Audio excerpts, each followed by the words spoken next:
Okay, guys, welcome to Fright Brothers, Haunted Plot Edition. Do you guys remember the director of The Monkey and Longlegs? Well, we have another Osgood Perkins film, Keeper. Hey, did it live up to its potential or was it a bust? Stay tuned and find out.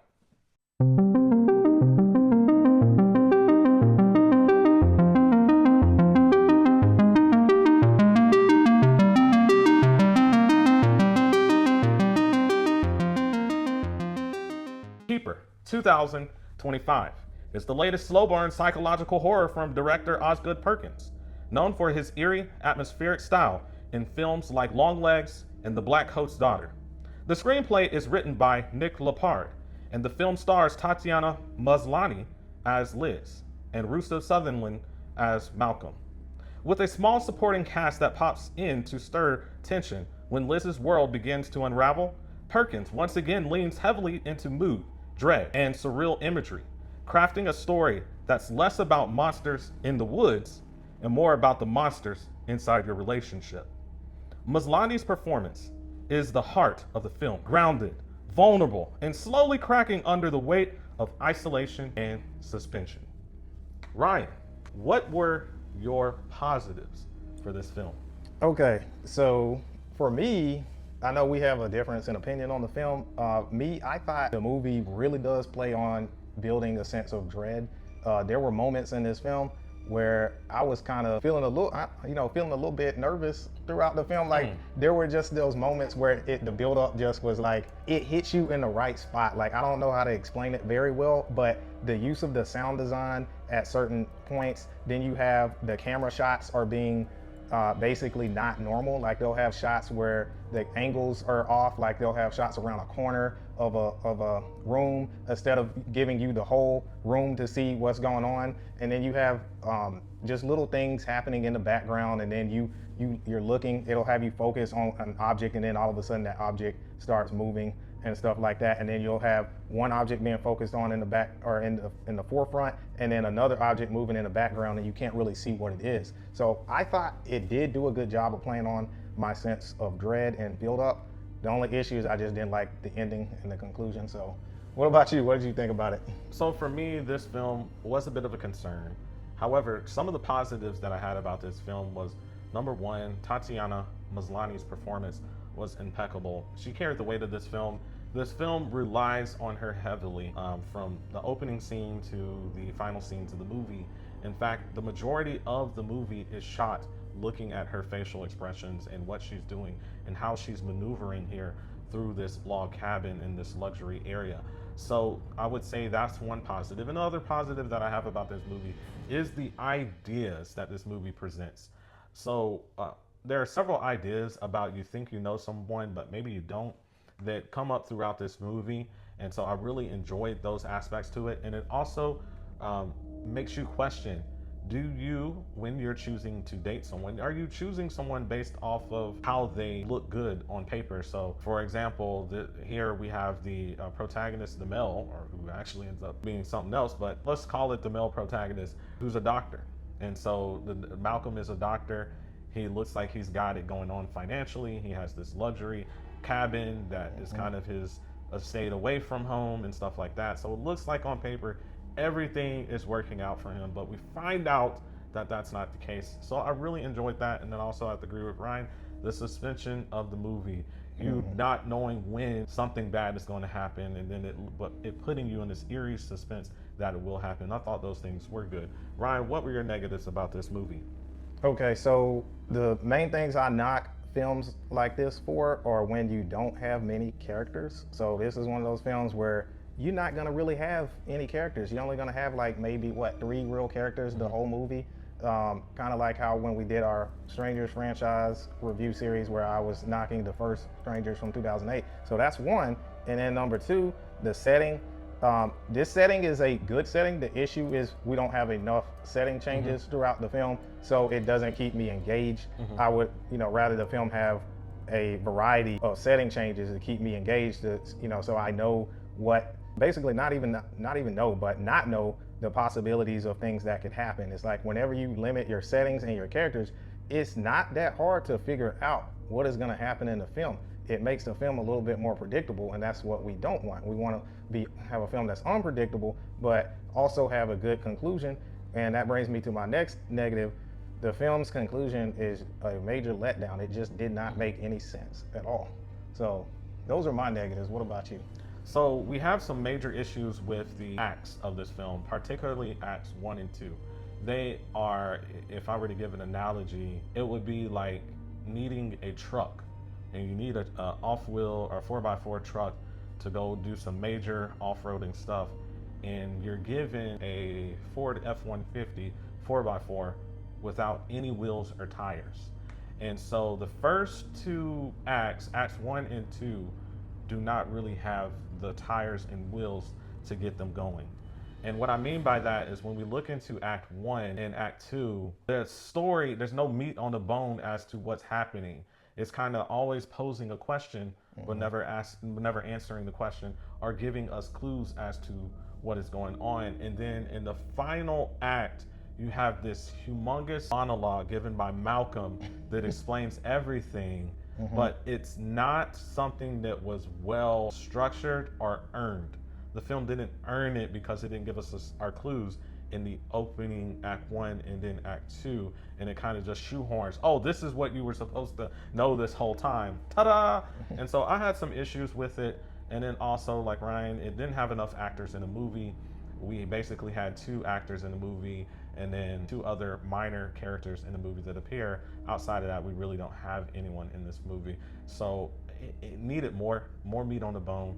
And then it has that old trope that we've talked about, just like in Strangers 2008, where the man has some excuse for leaving the home so that the female character can face fears and horror all by herself. That was a plot point in this movie as well. I'm getting tired of seeing directors and writers put that plot point in.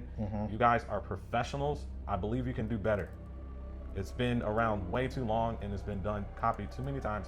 We need to find a better way to actually write stories. So those are my criticisms of this film. So we'll go ahead and give you a short plot summary of the film. So at the start of the movie, we see Malcolm in the car. We don't know it's Malcolm yet. And then we see Liz in the car. We don't know it's Liz yet. And they seem to be in love, and they're going on this romantic getaway up into the mountains there. And they're driving this old Mercedes Benz from like 1980s Mercedes Benz.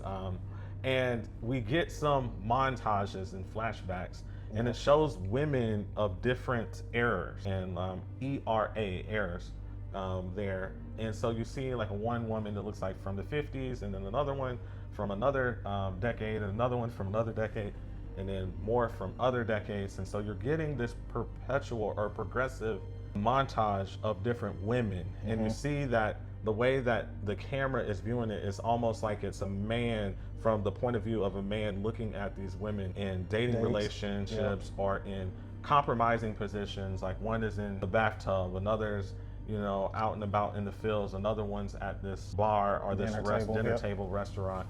So Ryan, when you saw those, what were your thoughts? So I was just trying to see, when I first saw that, like how does this relate to what we're about to watch? And what I will say is that it took me a little bit longer to figure out what or how the director was trying to throw that at us and how that was trying to relate to what was about to happen. So I just thought that probably didn't need to be included in the beginning of the film. It just didn't make sense. I know they're trying to give you a little throw you a few breadcrumbs here and there and try to make you think, but it's like there's just not enough there, as you said before, to allow you to be able to interpret, you know, what's going on. Now the thing I knew from those, I knew that those were all dating experiences. And so really quick, I figured out that it was Malcolm had been on, in fact, that was my initial thoughts that, okay, this is one of many women that Malcolm has dated and taken out to his cabin and stuff like that, and been around. And so I thought that initially, and those were my thoughts, but I didn't know why. And so that left questions for me as to why. Now, was it a good thing? It was okay, but I think it could have been better. I think the decades which these women were dating him could have been a little bit more pronounced and things like that. So we'll go ahead and move on. So they make it to the cabin here, And so this isn't just your typical log cabin that looks like it's a little small 1,500 square foot home with domer windows for the top floor and then a nice little porch and stuff like that. This is like a sophisticated, modern style log cabin where there's humongous windows inside. There's long, tall staircases inside of the home. There's it's basically a modern luxury cabin. Ryan, when you saw them walk into the cabin and you saw the cabin initially, what were your thoughts? So the way the movie had or showed the shots of the cabin, I thought was nice because there were areas in the cabin, like towards the ceiling, that remained really dark throughout the film, and they really used that very well in some scenes in the film to play on mystery and build suspense. So I thought that was good, and it kind of does give you a little bit of an eerie vibe when you're inside of a cabin, because that somewhat is a trope in horror movies, but I think the director did pretty well with making sure the lighting and everything was good in these scenes. But I mean, when you're looking at this cabin, it's huge. Like, this is probably, that cabin looked like it was probably like a $2, $3, $4 million cabin or more. Yeah, like it was a large cabin. Very large, and it probably was maybe like 3,000, 4,000 square feet. Yeah, maybe 4,000. It had an open concept. Yeah. Floor plan, excuse me. So it meant that it had like the 20-foot high ceilings and stuff. So when you visually go into like the living room, you can look up the staircase all the way up to the A-frame roof there, vaulted ceilings, and you see the intricacies of this cabin. So they get settled in and things are going well. There's two disruptions that I noted in this film. The first disruption was when the cousin Darren comes over. So right before cousin Darren comes over, there's a mentioning by Malcolm that, hey, I have this cousin, he's a little bit of a a-hole, I'll say that. And so he says that he's a bit of that, and then next thing we know, we get this knock on the door, and it's not just a knock, it's a repeated knock, bang, hitting the door multiple times. So we already know from just the knocking at the door, whoever Darren is, Darren's really aggressive. Darren is someone that pushes over people and uses people just based off his knocking at the door. They invite Darren in. Darren looks like he's a 40-something, maybe closer to 50. Let's give him 45-year-old man, right? Who's kind of very egotistical, thinks he's better than everybody else. Constantly talking, but kind of downplaying. Oh no, that's not who I am. I'm a loving guy. Man. Wow. Yeah, but how, like when people say, hey, not too mean, or I'm not trying to be mean, but he's that guy. Yeah. He's that guy that's always saying, I'm not trying to be mean or rude, but, and then he's being rude. So he comes in, and then he has this tall this Eastern model. European. They say she's Eastern European model. She comes in, she looks like she's 20 years old. Darren obviously is approaching 50. And so this female that he's dating could literally be his daughter, who's like half his age. Yeah. And so she's coming in, she doesn't really speak. They sit down, they kind of have this fake conversation. And then you have Darren tell Malcolm to, hey, let's go to another room. They talk real quick. Yeah. And then we see our protagonist in the movie, Liz, come over. She's at the table. She starts talking to the model and asking her some questions there. And then the model says what? So she tells Liz about the cake. And there's like this cake, and just to let you know, there's like this box. Yeah, like what you would get from a bakery. And it's got this smearing on it. I thought it was blood. Yeah. I know that others have said that it looked like mud or something else. But she said she tells her she about the cake. She says it tastes like shit. So she says that.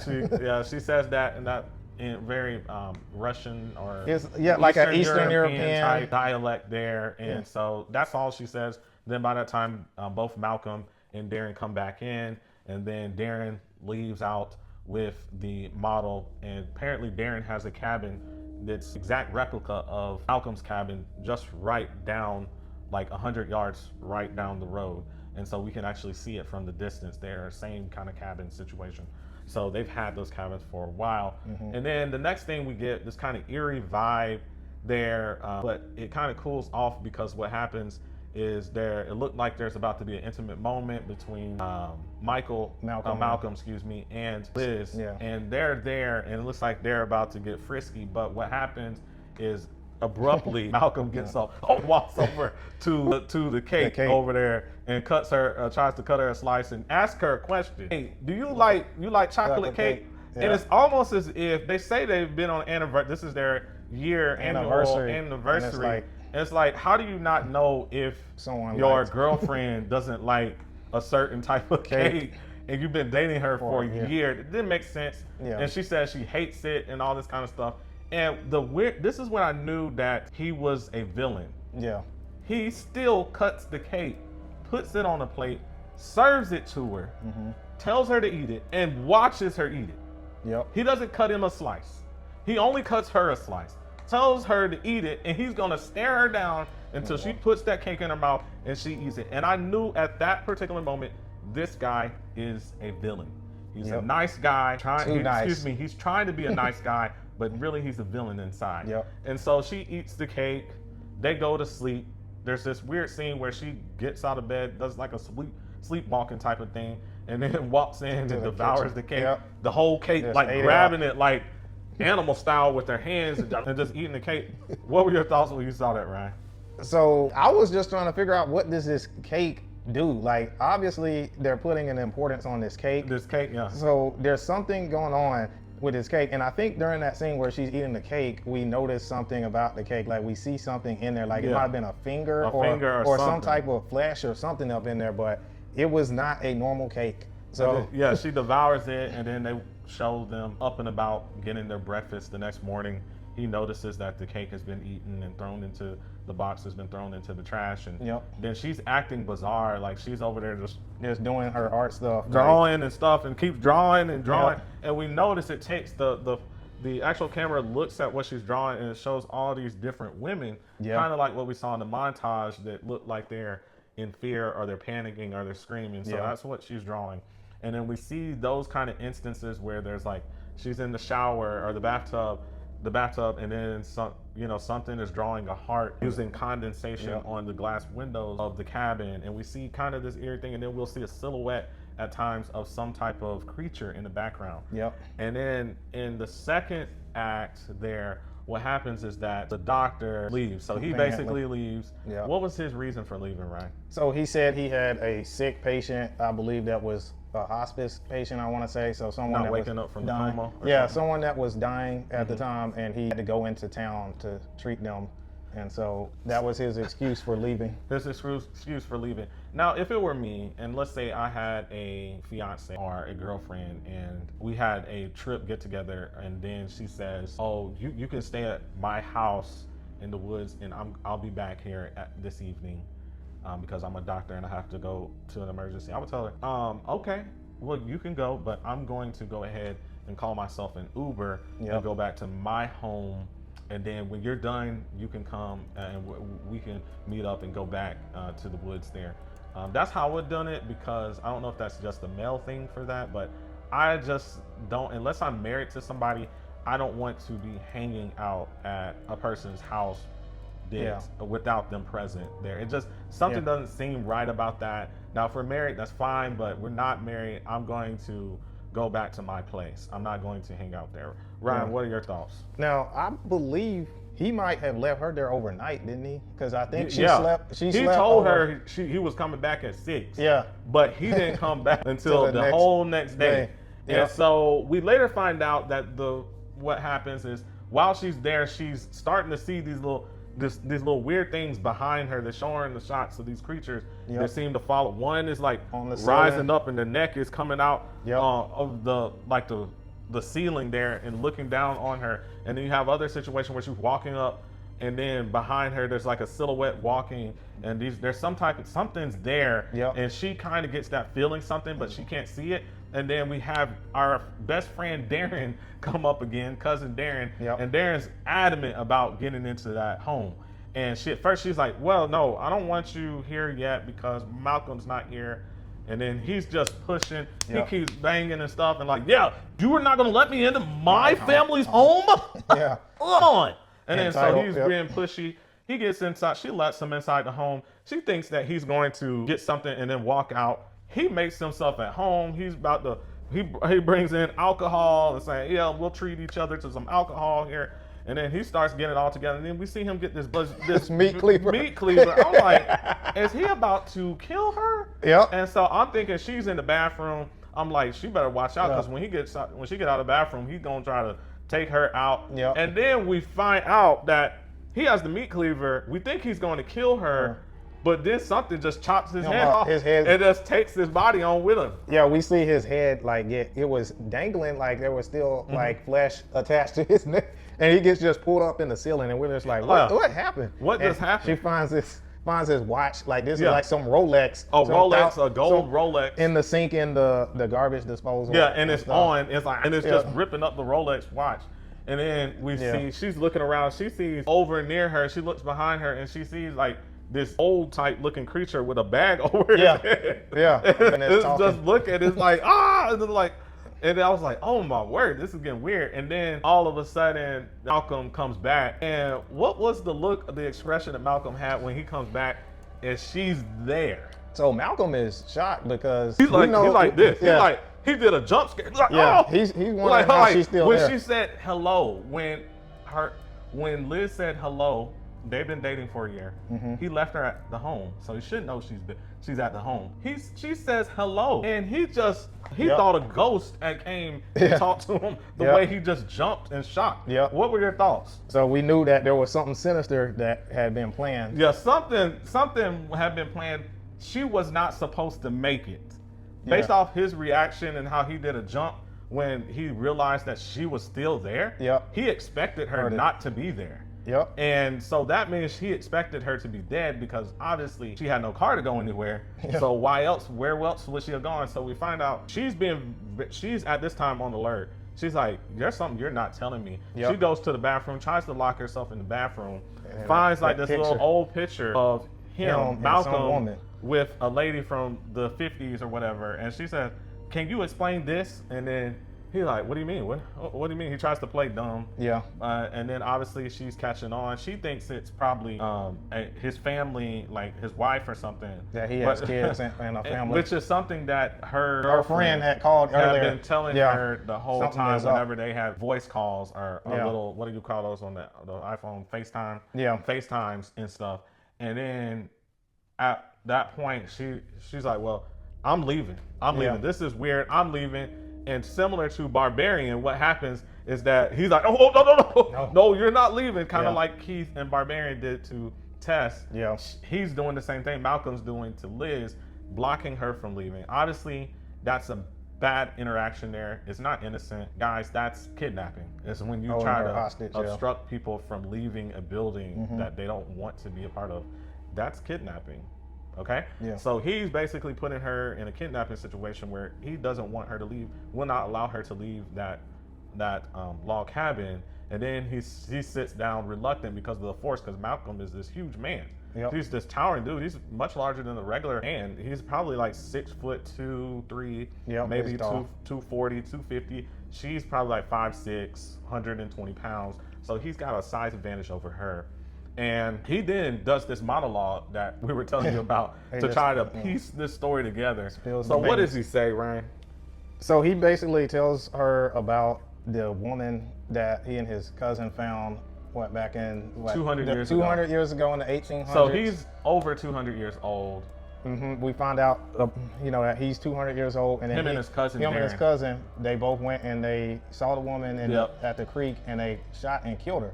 I'm sorry, they didn't shoot and kill her. They shot her, wounded her, Shot her. brought her back to some barn with some pigs, with the pigs. and threw her in the And barn. she was pregnant the whole time. Yeah. And when they shot her, and then they threw her into the barn there with the the pigs. pigs, and she had babies in the That were barn. creatures. Yeah, that were some type of Were not creature. human. They were like creatures that she had there. Yeah. And she looked similar to our The woman. character here, Liz, there. And it looks like she was played by the same actress in this particular thing. Yep. We did not point out the model that was with She got killed. Darren before. There was a scene where she got taken out by these creatures as well, Yep. midway through the movie too. So Mm-hmm. he's explaining this, that they use these women. Mm-hmm. He goes around, goes on dates with women, brings them back, and has these creatures killed them.